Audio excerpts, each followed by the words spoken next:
India में हर साल 1800 से ज्यादा मूवीज बनती है और इनमें से मुश्किल से ब्लॉकबस्टर हिट कितनी होती है? 10-15। और बेसिक हिट कितनी होती है? 100।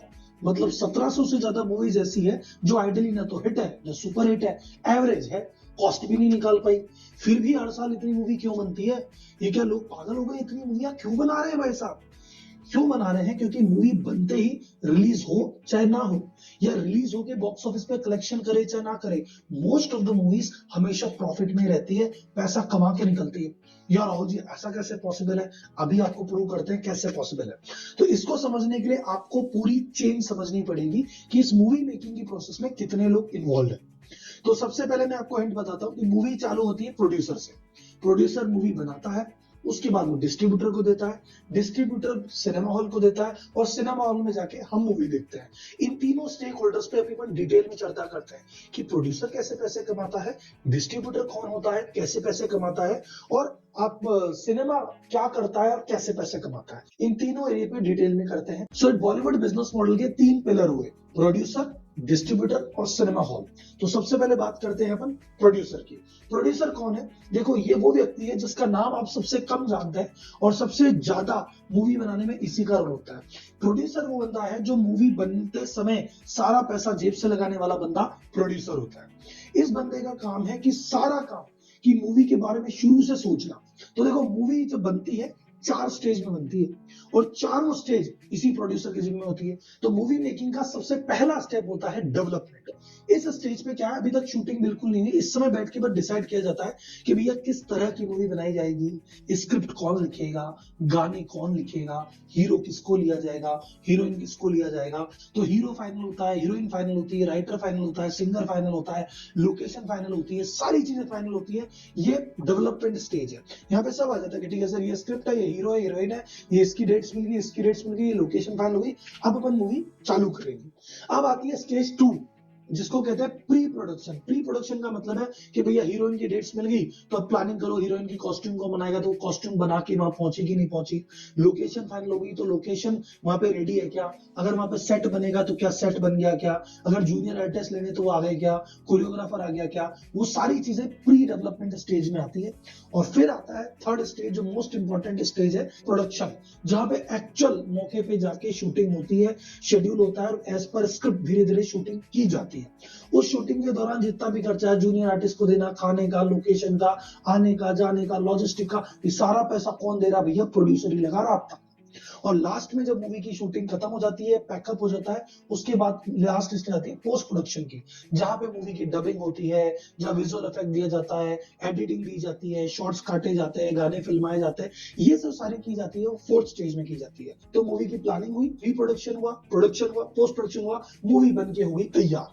और अब तक इस मूवी में जितना भी पैसा लगा है ये प्रोड्यूसर ने अपनी जेब से लगाया है। अब प्रोड्यूसर कह रहा है मूवी तो बन गई, इससे पैसे भी कमाना है, इसको रिलीज भी करना है। तो एक तो प्रोड्यूसर के पास ऑप्शन है कि खुद ही जाए, सारे सिनेमा हॉल थिएटर से बात करे और एक एक करके रिलीज करे। ये इतना पेनफुल प्रोसेस वो नहीं लेते। तो पूरे नेशनल लेवल पे बहुत सारे डिस्ट्रीब्यूटर्स होते हैं जिनको ये मूवी बेचते हैं और डिस्ट्रीब्यूटर सिनेमा हॉल में लगाते हैं। तो सबसे पहले इन्होंने अगर 50 करोड़ में मूवी बनी, ये 100 करोड़ में डिस्ट्रीब्यूटर को बेच देते हैं कि डिस्ट्रीब्यूटर वैसा 50 करोड़ में मूवी नहीं, डिस्ट्रीब्यूटर मूवी देखता है कि हाँ ठीक है, हीरो ठीक है, हीरोइन ठीक है, कहानी ठीक है, डायरेक्टर का नाम अच्छा है, ये मूवी निकाल लेगी। तो डिस्ट्रीब्यूटर क्या करता है, 50 करोड़ की मूवी 100 करोड़ में खरीद ली, अब आगे का काम डिस्ट्रीब्यूटर का, प्रोड्यूसर यहाँ पे हो गया फ्री। तो प्रोड्यूसर की कमाई का मुख्य जरिया क्या आया, डिस्ट्रीब्यूटर को मूवी को बेचना। पर उसके अलावा भी अदर सोर्स इसके पास और है जिसके थ्रू ये पैसे कमा सकता है। तो अदर सोर्स में पहला सोर्स तो मूवी बेचना हो गया, दूसरा सोर्स क्या है कि ये जो राइट्स बेचे इसने इंडिया मार्केट के बेचे। ये सेकंड सोर्स है कि ये इंडिया के बाहर हो सकता है किसी दूसरे डिस्ट्रीब्यूटर को बेच के वहां से भी पैसा कमा सकता है। तीसरा ये कहता है कि भैया ये मूवी अभी रिलीज होगी, 3 महीने बाद टीवी पे रिलीज होगी, उसके सैटेलाइट राइट भी बेचता है। कभी कभार कहता है कि ठीक है 1 महीने बाद ये ओटीटी पे भी आ जाए तो नेटफ्लिक्स या अमेजन प्राइम को बेचेगा, वहां से पैसे कमा लेता है। फिर ये जो सावन, जियो सावन, इन सारे म्यूजिक ऐप पे ये म्यूजिक बेचता है, उसको बेच के पैसे कमा लेता है। तो कुल मिला के मेन मूवी को डिस्ट्रीब्यूटर बेचने के अलावा भी इसके पास ये 4-5 रास्ते हैं जिसके जरिए खूब पैसा कमाता है और ये अपनी मूवी की कॉस्ट रिकवर करता है। तो कुल मिला के अगर अपन देखें, प्रोड्यूसर ने जितना पैसा लगाया वो इतने सारे सोर्सेस से रिकवर भी हो चुका है और मूवी अभी तक रिलीज नहीं हुई है। तो कभी कभार हम कहते हैं ना कि यार भैया ये मूवी लॉस में आ गई, पहले लॉस हुआ होगा जाने डिस्ट्रीब्यूटर का, प्रोड्यूसर पैसे कमा चुका है। अब बात करते हैं डिस्ट्रीब्यूटर की। अब आप और मैं डिस्ट्रीब्यूटर हैं, मैंने एज अ डिस्ट्रीब्यूटर 100 करोड़ में मूवी खरीद ली। अब मुझे क्या करना है, मुझे पूरी इंडिया में रिलीज करनी है।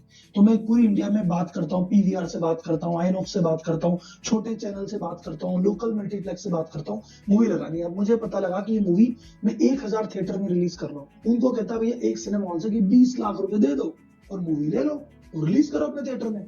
अब 20 लाख रुपए एक सिनेमा हॉल को दिए, 1000 सिनेमा हॉल थे, इंटू किया 200 करोड़ फ्री। 100 करोड़ की मूवी खरीदी थी, 1000 सिनेमा हॉल को 20-20 लाख में दे फ्री। अब डिस्ट्रीब्यूटर के बल्ले बल्ले हुए, डिस्ट्रीब्यूटर ने ऐसे पैसे कमा लिए। अब आता है थर्ड एंड मोस्ट इंपॉर्टेंट, जो आपको मुझे सामने दिखता है, वो है सिनेमा हॉल। हमको लगता है भैया सिनेमा हॉल वाला कितने पैसे कमा रहा है। अब सिनेमा हॉल वाले ने क्या किया, 20 लाख रुपए में मूवी खरीदी है। अब जितने उसके टिकट बिकेंगे, जितनी उसकी रेवेन्यू होगी, उस हिसाब से पैसे कमाएगा। अब मान लो वो मूवी ईद के दिन रिलीज हो गई, सलमान खान की मूवी थी, भैया वो 20 लाख के पेटे 50 लाख कमा ले, 60 लाख कमा ले, 1 करोड़ कमा ले, वो कुछ भी कमा सकता है। और कभी कभार होता है उसके साथ कि भैया पता चलता है 20 लाख की मूवी इसने खरीदी और दर्शक ही इतने कमाए कि टोटल 10-12 लाख ही कमा पाया। तो कभी कभार सिनेमा हॉल 8 लाख 7-8 लाख का नुकसान में चला जाता है। लेकिन उस नुकसान को कवर करने के लिए वो क्या करता है, वो 50 रुपए का पॉपकॉर्न 500 रुपए में बेचता है। और असली जो कमाई का जरिया है सिनेमा हॉल का, वही है। सिनेमा हॉल कहता है चल मूवी के नाम पे जो लोग आएंगे, मूवी से थोड़ा बहुत रिकवरी करेंगे, नहीं तो थोड़ी बहुत पॉपकॉर्न से करेंगे, थोड़ी बहुत नाचोस से करेंगे, वो अपनी कैंटीन से काफी हद तक रिकवरी कर ले। तो कंक्लूजन आपको समझ में आया कि इतनी मूवियां क्यों बनती है, क्योंकि प्रोड्यूसर को पता है भैया मैं तो पैसे कमाऊंगा, चाहे रिलीज हो चाहे नहीं हो, फ्लॉप हो चाहे हिट हो, मैं तो पैसे कमाऊंगा। डिस्ट्रीब्यूटर को भी पता है कि ग्राहक आए चाहे ना आए, मैं तो पैसे कमाऊंगा। और सिनेमा हॉल को भी पता है कि कम ग्राहक आए तो मैं पॉपकॉर्न से कमा लूंगा। जब पूरी सप्लाई चेन में सब लोग पैसा कमा रहे हैं, इसलिए इतनी सारी मूवीज बनती है। तो मूवी के बॉक्स ऑफिस पे हिट होने का फायदा किसको मिलता है, हीरो की ब्रांड इमेज को। उसको ज्यादा मूवीज मिलेगी, उसकी अगली मूवीज ज्यादा पैसे में डिस्ट्रीब्यूटर खरीदेंगे और ज्यादा टिकट सिनेमा वाले रख पाएंगे। और मूवी फ्लॉप होने का नुकसान किसको होता है, वो भी हीरो को होता है कि अगली मूवी उसकी कम रेट पे बिकेगी, लोग बाग देखने उसको कम आएंगे। तो ये बात शाहरुख खान, सलमान खान, बड़े एक्टर्स एक्चुअल में समझ चुके हैं कि भैया मूवी में असली जो फायदा और नुकसान है वो हम एक्टर्स का ही तो है। इसीलिए 50 crore fees, 60 crore fees, 100 crore fees लेते हैं। और आजकल एक स्टेप नेक्स्ट पर पहुंच गए, इन्होंने कहा भैया सिर्फ फीस लेने से क्या होगा, ये प्रॉफिट में भी हिस्सा लेते हैं और इसीलिए ये पूरी सप्लाई चेन पे कंट्रोल करना चाहते हैं। तो अगर आप गौर से देखेंगे, पहले प्रोड्यूसर कौन थे, साजिद नडियाड वाला है, रोनी स्क्रू वाला है, यूटीवी मोशन पिक्चर है, हीरोज इंटरनेशनल है, यही थे। लेकिन आजकल नए प्रोड्यूसर कौन हो गए, सलमान खान जी कह रहे हैं कि मैं प्रोड्यूस करूंगा, सलमान खान प्रोडक्शंस। शाहरुख खान कहते हैं मेरी मैं ही प्रोड्यूस करूंगा, रेड चिलीज। आमिर खान कहता है मेरी मैं ही करूंगा, आमिर खान प्रोडक्शंस। इन्होंने अपना ही प्रोडक्शन हाउस कर लिया कि भैया मूवी बनाऊंगा भी मैं, बेचूंगा भी मैं, डिस्ट्रीब्यूशन भी मैं। तो कुल मिला के बना भी खुद रहे, एक्टिंग भी खुद ही कर लेते हैं, उसके बाद डिस्ट्रीब्यूशन भी खुद कर लेते हैं, तो पूरे प्रॉफिट पे ही है। इसीलिए सलमान खान की, शाहरुख खान की साल में 1 या 2 मूवी आएगी और छोटे छोटे हीरो की 10-10 मूवी आएगी। फिर भी नेटवर्थ किसकी ज्यादा है, इनकी, क्योंकि पूरी सप्लाई चेन पे इनका कंट्रोल है। तो ये था पूरा बॉलीवुड का बिजनेस मॉडल।